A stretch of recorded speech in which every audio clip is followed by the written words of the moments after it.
Hello, this is Trends. I am Bumi Obano, and as always, I am not alone here because Moses Omogena is right here with me. I am not going to ask what's trending. Your online digital guidance. Oh, by now they know who you are. So you're not going to ask what's trending, yeah? Okay, let's assume you asked what's trending. What's trending? A lot has been trending lately. All right. And I mean, I'm afraid hashtag Ebola Outbreak is still out there trending. A lot of people are talking about it, a lot of anticipation about it. And, you know, the big question is, when is Ebola going to come to an end? Now, last week, we talked about the doctor who died, Dr. Enemoa, who the first case outside Lagos, who died from the virus. Now, in addition to that, we understand that Enemoa's wife and 70 other persons have been held under surveillance and further isolation. Enemoa's wife was being transported to Lagos, here in Lagos, for further isolation and surveillance. How and why that decision was arrived upon, we're not sure yet, but we hope that it's not a further case for a further spread of the virus. Now, that being said, the patient that was being treated by Dr. Enemoa, his name is Mr. Oluibikun Koye. Now, we know that Koye recovered from the virus, that's as report says. That in itself has raised two very important concerns. First of all, the question is, did he really have Ebola or just a near symptom of it? Now, the second one is, if in fact he had Ebola and he recovered from it, now what exactly were his genetic, biological or chemical makeup that made him to recover from this deadly virus, which supposedly has a 90% mortality rate and a 10% rare chance of survival? Which now, I believe is what many people are wondering, because exactly. some people keep recovering from it, and then you're like, how? What's in them that's making them recover? Exactly. So, and we know that medication, ZMapp, was not administered to Koye. So it was just basically a normal treatment, and yet he recovered. So if in fact he had the virus, what exactly was responsible for that? If scientists and specialists can decipher that, then that could be a very significant trip to a cure of the virus. Exactly. That's exactly what specialists are, you know, the awareness they're raising about, the questions they're raising on it. Now, the much anticipated vaccine, this leads us to it. We know that a test trial occurred yesterday in the United States, as report says. We don't have the final results. We don't know what happened after all, but we know that it occurred yesterday. And this is how it went down. 3 volunteers were being selected, and 3 healthy volunteers, and it was administered to the deltoid muscle here, the same spot where you were given measles vaccine while you were growing up as a child. That, you remember that tiny spot? I'm sure you did. You're just too young to remember. Exactly. So that now they will be, you know, subjected for observation and progress reports. If deemed safe, then the vaccine will also be administered to a smaller group, ages 18 to 50, which covers a wide range of biological and genetical makeup, just for adverse effect. If deemed fit also, then the authorities might now start talking about mass production and distribution to much needed areas. That's for hashtag Ebola Outbreak, breath of fresh air. And this takes us to the next what's trending, hashtag racism.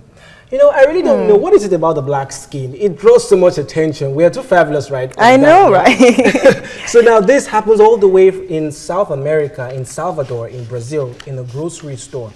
We see a video, YouTube video that went viral, with over 1 million views, where we see a man, you know, who took off his shirt and his trousers and was emptying his back pocket, screaming, "I am not a thief. Can you see that I'm not a thief?" Now, people were wondering what's going on, what happened. But, you know, after much research and information, we got to understand that he was being followed unnecessarily by the security guard just because he was black.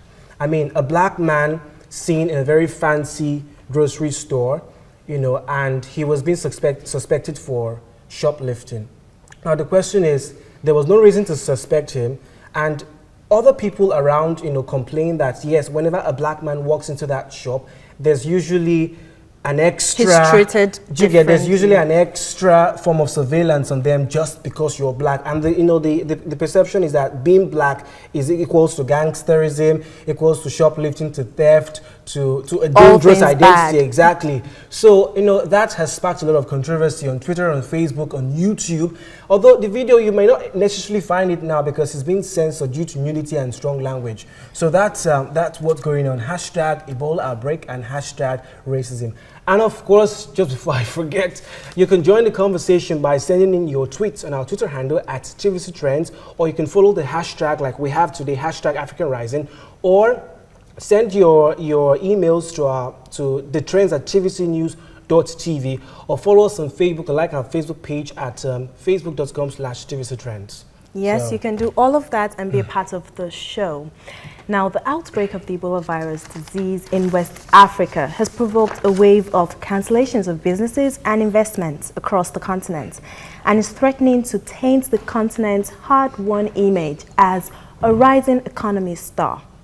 The outbreak, declared an international health emergency by the World Health Organization, has killed more than 1,900 people and ravaged the small, fragile economies of the three worst-hit states. We have Liberia, Sierra Leone, and Guinea. Well, today on Trends, we discuss the impact of Ebola on the African rising narratives. But first, have a look at this. The UN Food and Agriculture Organization has warned that movement restrictions in West Africa that are being enforced to combat Ebola could threaten food security. According to the organization, government authorities have condoned off entire towns in an effort to halt the virus spread, and so food is becoming more expensive and will become scarce because some farmers can't reach their fields for the harvest. Speaking in Rome, Shukri Ahmed said that while the containment of risk areas was necessary, the international community should take heed of the effect on food supplies. This alert is actually to give an early warning to the international community, to the countries themselves, to take some measures and see the food security consequences that are developing. The three countries severely affected by Ebola, Guinea, Liberia, and Sierra Leone, all rely on grain from abroad to feed their people. Surrounding countries have closed land borders, and airlines have suspended flights to and from the affected countries. Seaports are losing traffic, restricting food import to the hardest hit countries. The Food and Agriculture Organization also states that the price of cassava roots, a staple in many West African diets, have gone up 150%. The outbreak in West Africa has also hit Nigeria and Senegal and has killed more than 1,500 people so far. So it looks like quite a number of people are scared of coming to areas that are affected, but not just areas that have been affected, because reading. Would you go? Let's say you were invited for an honorary award in Sierra Leone, the heart of Liberia or Sierra Leone. Would you And go? with my sanitizer and my gloves. Really? And my face mask. Then yeah, why not? Wow, so much for a dinner bowl or something. Come on. But joining us on the program to discuss this, we have Cyril Abakum. He's a researcher here at TVC News, and via Skype, we have Mihari Maru. He's a specialist in international human rights and humanitarian law. It's very good to have you join us, gentlemen. Okay, so I'll start with you, Cyril, because already you were whispering things when the package was running. Yeah. Now, we all know a little about, or a lot about the African rights narrative, you know, how we have South Africa and Nigeria having one of the biggest economies. We have Kenya that's doing pretty well in technology and innovation. You know, we have countries, good news coming from Africa, but Ebola came. Now, what impact will this outbreak, especially the inability we've had so far to curtail, what impact will it have on that narrative? I should begin from your last statement. Okay. We have not been unable, as is being widely reported in the media. Africa Rising narrative is a well-placed narrative. It is correct in every respect. Nigeria, South Africa, even Kenya, where the M-Pesa mobile payment system was only last month taken to Belgium. And of course, it's going to be an African export which is going to bring a lot of good to the Belgian economy, European economy. But in my view and in my summation, I would like to see that the Ebola outbreak is going to be the best test case of how far we have risen. And you only need to look at what has happened in Nigeria, how the outbreak, was witnessed in Lagos, and how I would say we almost excellently contained it before something happened, and then it was recorded again in southern Nigeria, in Port Harcourt. But as at when it broke out in Lagos, the containment efforts, the fact that, mind you, being Africa's biggest economy and being Lagos for what Lagos is not as big as other megacities are. But in terms of yes, yes, and then in terms of population, that come out of Lagos. Yes, to know that official figures put the number at 21 million. And you know how Lagosians live very closely in the buses, on the streets. I mean, we are just inches away from each other. Slums, clusters. Yes, but if even at that, we are able to contain it effectively, that tells you that we are not unable, as is being said. Yeah, that's one. And that should be, I think, the standard measurement for how well Africa will be able to deal with Ebola. Then secondly, I'd like to say that because Africa Rising narrative is not yet concluded, it will be too early in the day to draw a conclusion that Africa has failed with the Ebola outbreak. Let me take you down history lane just very briefly. The bubonic plague that broke out in Europe in the 14th century was killing people 4 days after anybody contracted it. Wow. It killed about 25 million people in Europe alone. But do you know that it took the bubonic plague to bring Europe to where she is economically today? So I can tell you that if we look at the right indices about this Ebola outbreak and we look at the right figures that we should be looking at, I can tell you that we can rise from this same outbreak and become an economic miracle to the world, and that is what Africa Rising is about. I think we're getting there. Okay. All right, now let me come in. Now we know that the Ebola outbreak is said to be one of the worst outbreaks in history. In fact, claiming lives of over 1,000 people in Africa, and in fact that number is said to be said to be reaching 20,000 if not contained. Earlier on today in the news, we saw that there's been a hepatitis outbreak in Darfur, killing at least 150 persons. Now, that being said, the African Economic Outlook, for example, gave its annual report, and it says, let me quote them, it says, Africa will be the fastest growing region at the end of 2014 to 2015, with an estimated growth between 6.7 and 7.4%. Cyril, you and I know that a sick nation, a sick continent cannot grow, nor rise. Let me put it that way. Now, how do you think we arrived at this green projection with all this in place? Do you see this projection coming to pass? In fact, I see it more than coming to pass. Let me give Permit you my pessimism. No. Well, I mean it's okay. If you look at the anatomy of the human body, if a particular part is sick, the whole body is sick. The so-called inability, again, let me put it that way, the so-called lapses you see here and there, occur in Africa or even in other underdeveloped parts of the world, it's not just about sick nations. It's about a sick world. It's about a sick globe. I'll give an example. You look at bodies like Medicine Sans Frontières, Doctors Without Borders, you look at bodies like WHO, you look at bodies like the World Food Programme, you look at bodies like the United Nations Environmental Programme. These are not Western or American or English, they are global bodies. The fact that they are unable to contain, I mean, no disaster announces itself when it's coming. The fact that they are slow in their response or that they are unable to tackle the issues why they are actually existing should point to the fact that something more fundamental is wrong. Look at what happened in Auckland some days ago.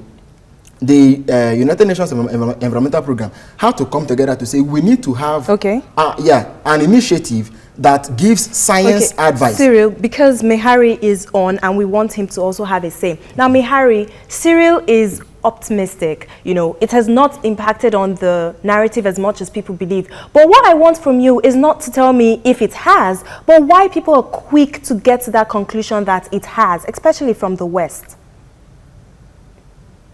Well, I think the image that has been there and for a long time is strong and has a long history. So it's not easy to get out of that kind of thinking and narrative. So one would expect that this will take some time to change. So I think the reason why the West, especially, and other parts of the world actually, more than the West, because of the lack of exposure to the situation in Africa, will have difficulty to understand and change their thinking about Africa. So without question, people will look at these reports on the epidemic of Ebola than on the economic growth that colleagues has been trying to mention earlier. And you know, the media also reports to mainly to this kind of situation than to the positive aspects of the continent. Okay. All right, Mehari, if you can hear me. Now, I want to talk about the issue of stigma that, you know, this Ebola has been given.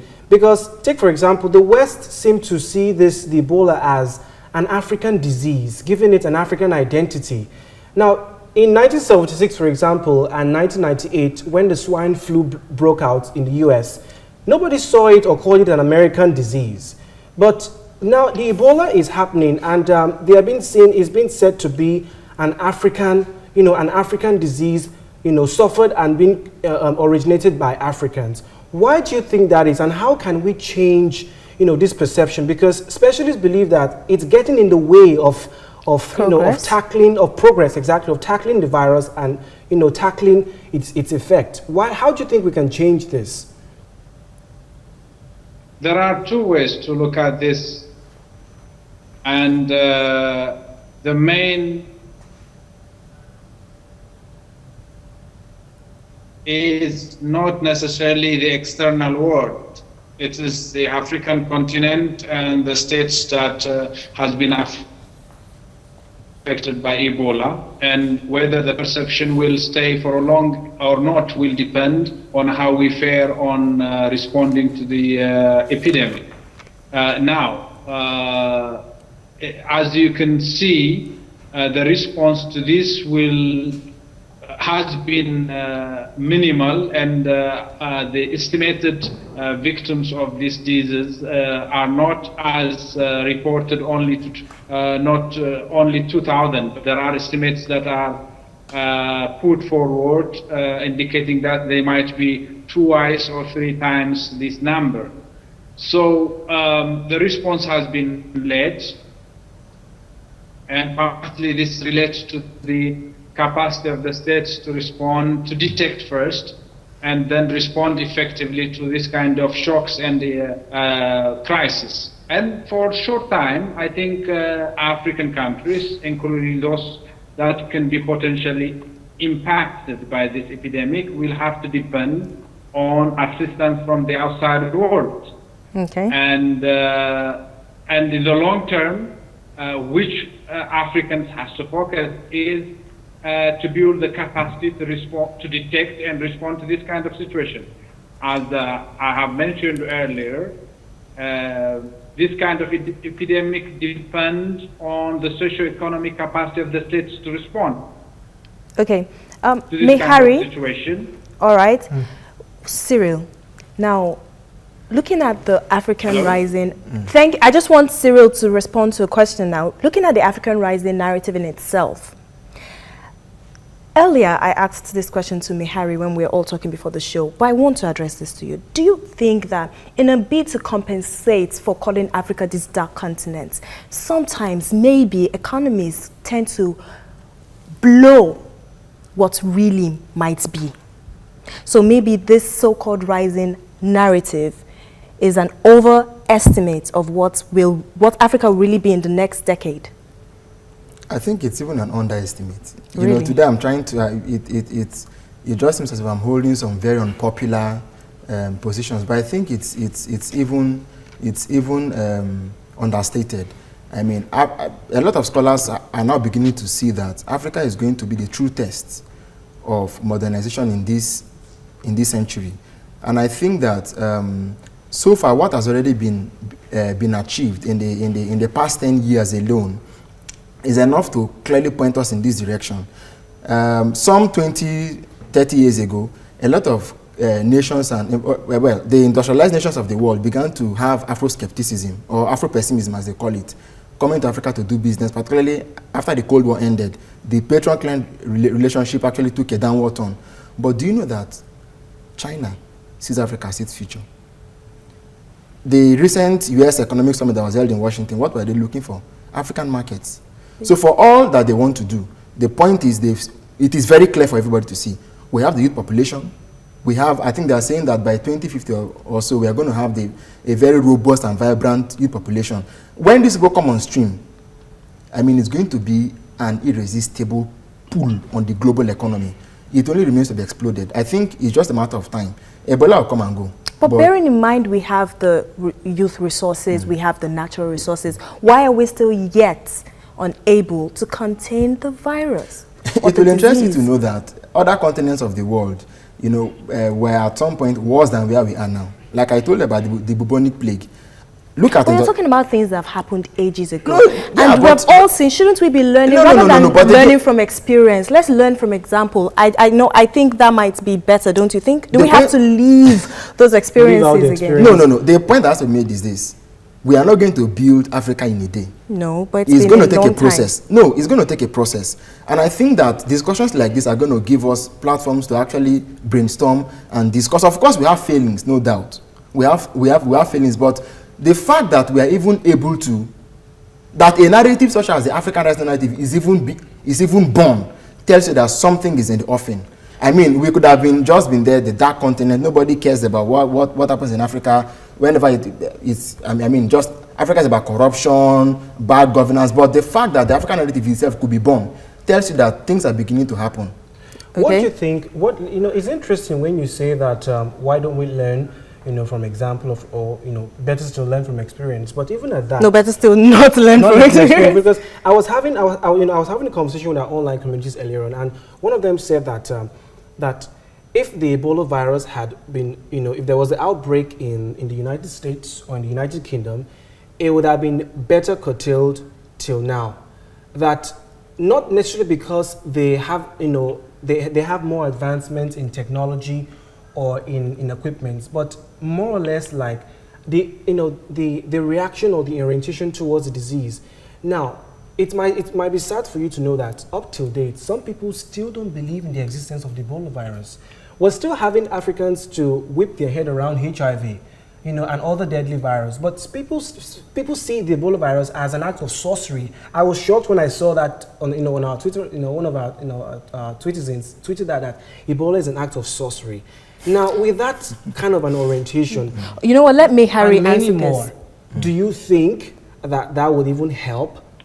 Okay, you know what? Let's address this question to Mehari because he has been quiet for a while. Yeah, Mehari, would you want to come into this? Let Cyril take a break. Did you hear that? Can you repeat what the last comment was? I mean, what I have understood from the discussion is there are three factors here. The first one is always narratives are dependent on factual situation on the ground. They are not created out of the blue or in vacuum. So the narratives that we have been hearing, the increasing narrative that Africa will make its destiny through efforts of its people and the states and the resources it has, is actually a true narrative, and it's not operating in a vacuum. So the first thing is that Africans, for the first time, are indeed going through introspection to look at their past,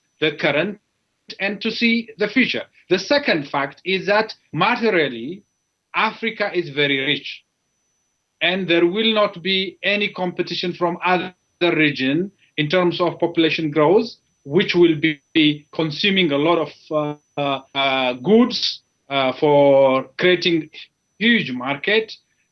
And secondly, there are resources that other parts of the world need and need desperately, including oil and natural resources, other kind of natural resources for technology, ICT, and so on. And the third one is the people themselves also are desperately in need of reform and transformation in the continent. This will create a trend, already has created a trend in Africa that has been part of the narrative. Now, the question that you're raising in relation to Ebola and other shocks that we are seeing in terms of flooding, crisis, conflicts, and so on, are not addressed by this trend or narrative that we see. Indeed, the narrative came because actually Africa was considered as a hopeless continent for a long time, always in the dark. So the first time you see small lights here and there in the different corners of Africa are being now, seen by others. So you cannot expect outbreaks like Ebola and so on being addressed by narratives. The narrative is about the future. It's not about the past. It's not about the situation now. As we speak, Africa is very vulnerable for different kind of shocks, epidemics, and so on. This is because it's not other continents do not face this kind of shock. They do face. The challenge is we don't have the capacity to respond to these shocks without reaching at the crisis level. Looking at what you have said, this will change in the Harry, looking at what you have said about, pockets of light here and there in several countries on the continent. So some countries are doing good. Why does the Western world still have an issue understanding that Africa is a continent, not a country?